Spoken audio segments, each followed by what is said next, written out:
महसूलशाही या आपल्या हक्काच्या चॅनलवर तुमचं स्वागत आहे. समजा तुम्ही बाहेरगावी गेले आहात आणि परत आल्यावर पाहताय की तुमच्या जमिनीवर किंवा घरावर कोणीतरी दुसराच ताबा मारून बसलाय. बापरे, ही तर खरंच खूप भयानक परिस्थिती आहे. हो ना. मग अशा वेळी तुम्ही काय कराल? थेट पोलिसात जाऊन त्यांना हाकलून लावाल की दिवाणी न्यायालयात 20 वर्ष खेटे मारत बसाल? हा प्रश्न खूप लोकांना पडतो. नक्कीच. आणि हा व्हिडिओ प्रत्येक शेतकरी, जमीन मालक आणि भाडेकरूसाठी अत्यंत महत्त्वाचा आहे.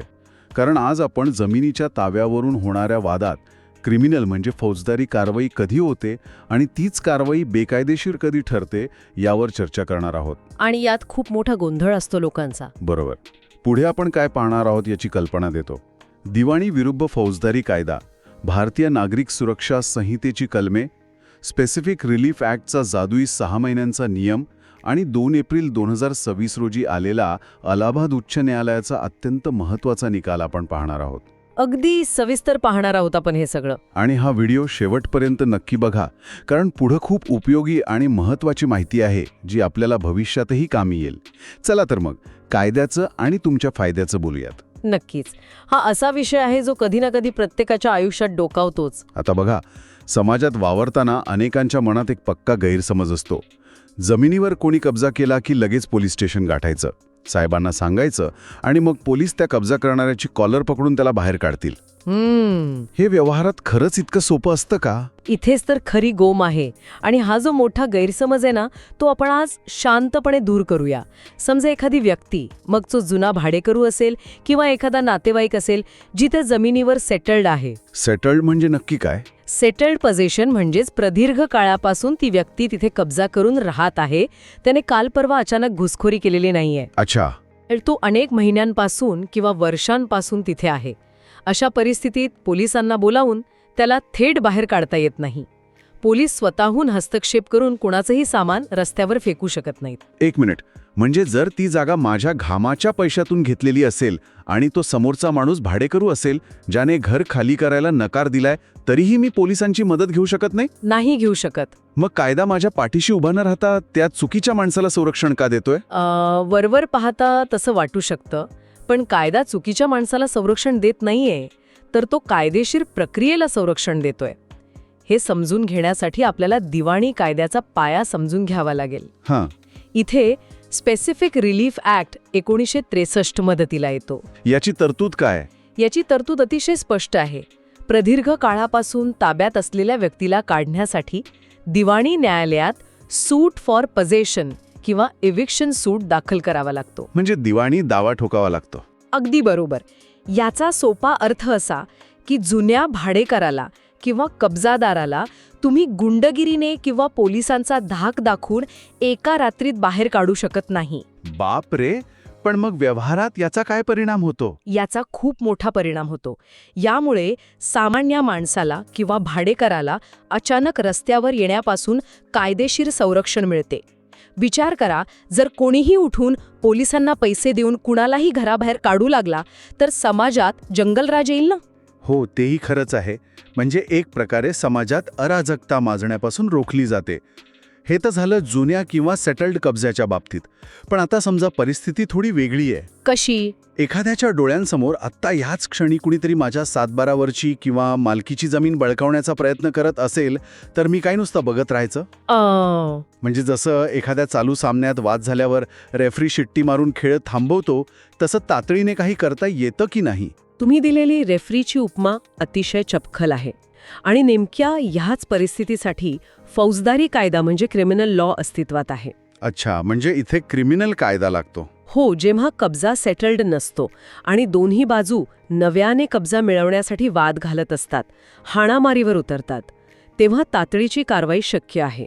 मग इथे कोणती कर्मे येतात? इथे आपण भारतीय नागरिक सुरक्षा संहिता 2023, ज्याला आपण BNSS म्हणतो, त्याची कलमे पाहणार आहोत. यात कलम 164 आणि कलम 165 आहेत. बरं. मग या नव्या 164 कलमाची तरतूद काय सांगते?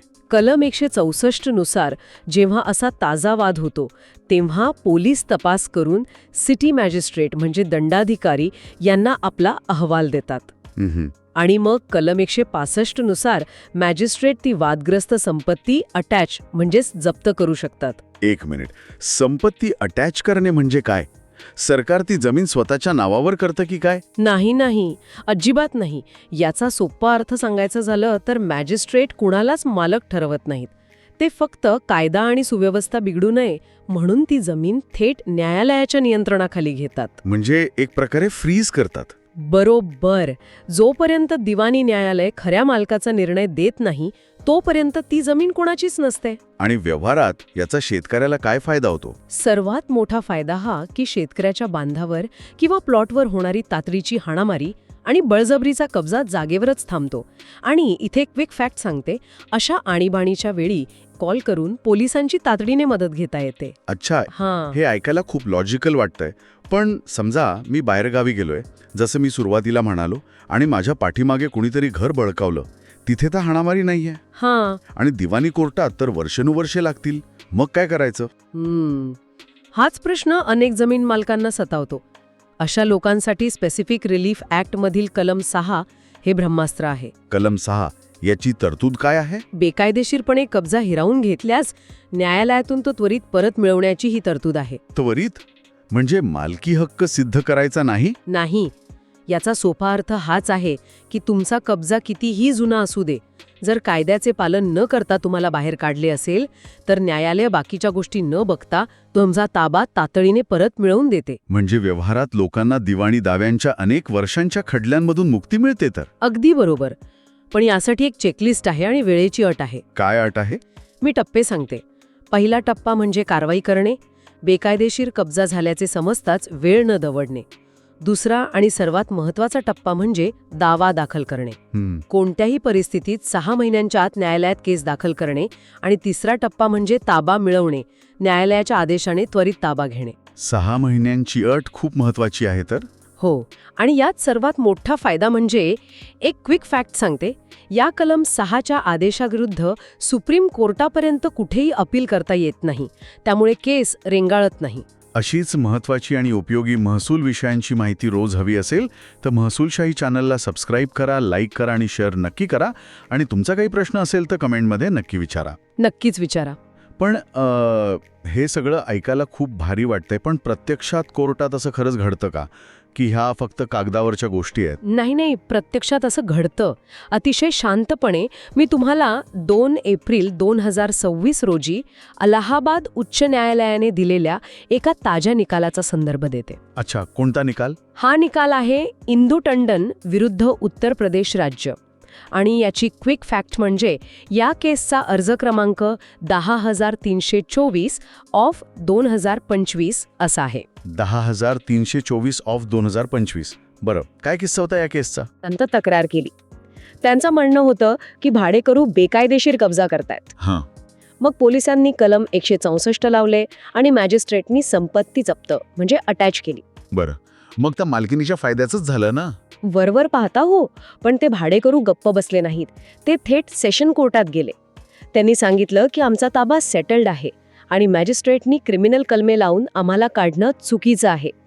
शेवटी हे प्रकरण हायकोर्टात गेलं. मग हायकोर्टाने काय निकाल दिला? हायकोर्टाने अतिशय स्पष्ट केले की शांतता राखण्यासाठी बनवलेल्या आपत्कालीन कलमांचा म्हणजे क्रिमिनल प्रक्रियेचा गैरवापर करून आधीच ताब्यात असलेल्या भाडेकरूंना बाहेर काढता येणार नाही. बापरे.